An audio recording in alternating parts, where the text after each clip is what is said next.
When you're finding equations of lines, you'll need two more formulas. The first one is called the point-slope form. Y minus y1 is equal to the slope times x minus x1.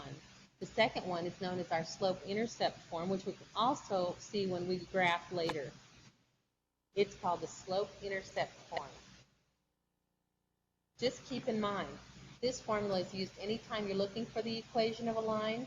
The second formula is used in writing the answer, that is used as the answer form or used in graphing equations of lines. All right, in our first example, they've given us two pieces of information. They've given us the slope and they've given us a point, 3, -1.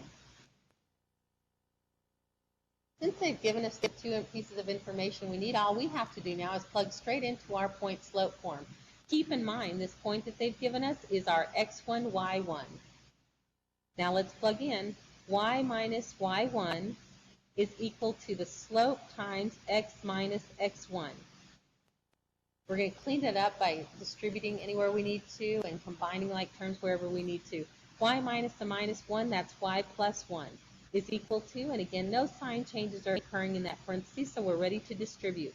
-2x plus 6. I'm going to move the 1 over to the other side. That becomes the -1, and so our final answer is y is equal to -2x plus 5.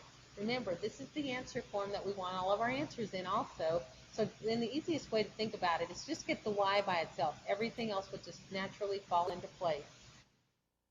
Another type of problem we may be given when we're looking for equations of lines is they may provide us with 2 points, like this one, 4, -1, and 2, 3.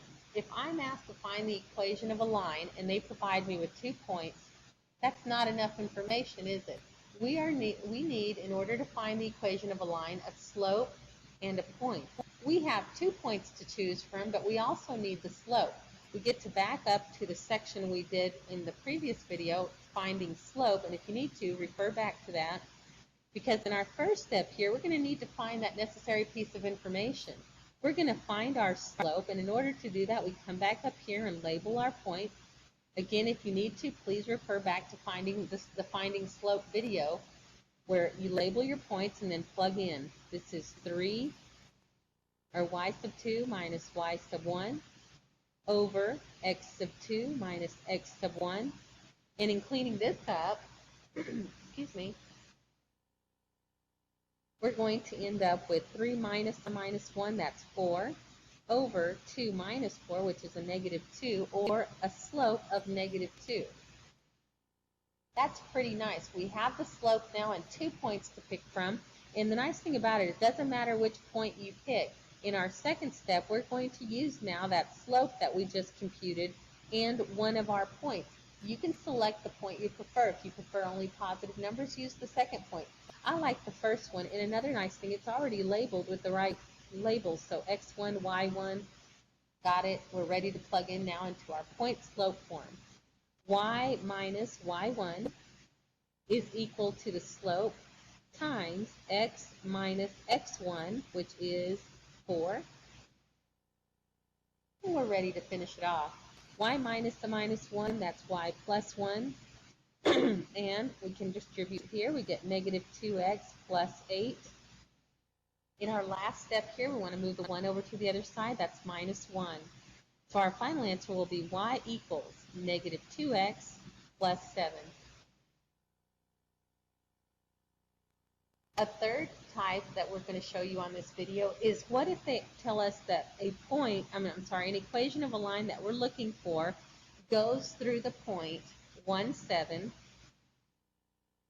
and is perpendicular to a particular equation, maybe 2x, or -2x plus 3y equals 4.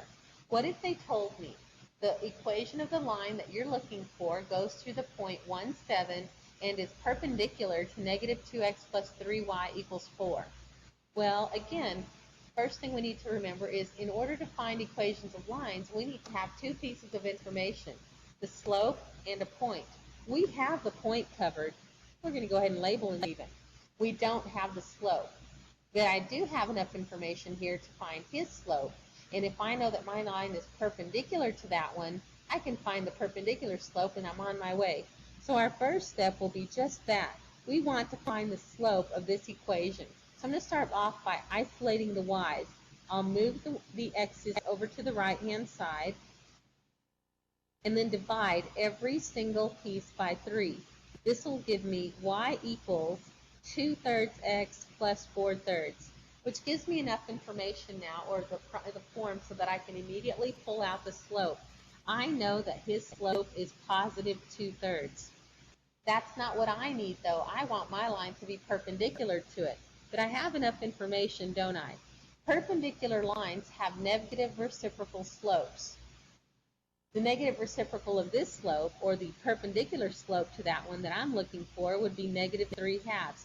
You simply flip it and change the sign. We also have a point that was provided earlier, so I'm going to use that now. I can plug into my point slope form and finish them up. Let's do it. Y minus, and again, it's already labeled for us above, y1 is equal to our perpendicular slope times x minus x1. And we can finish them up. That is y minus 7 equals, and again, we'll get to distribute there, so we get -3/2 x plus 3/2.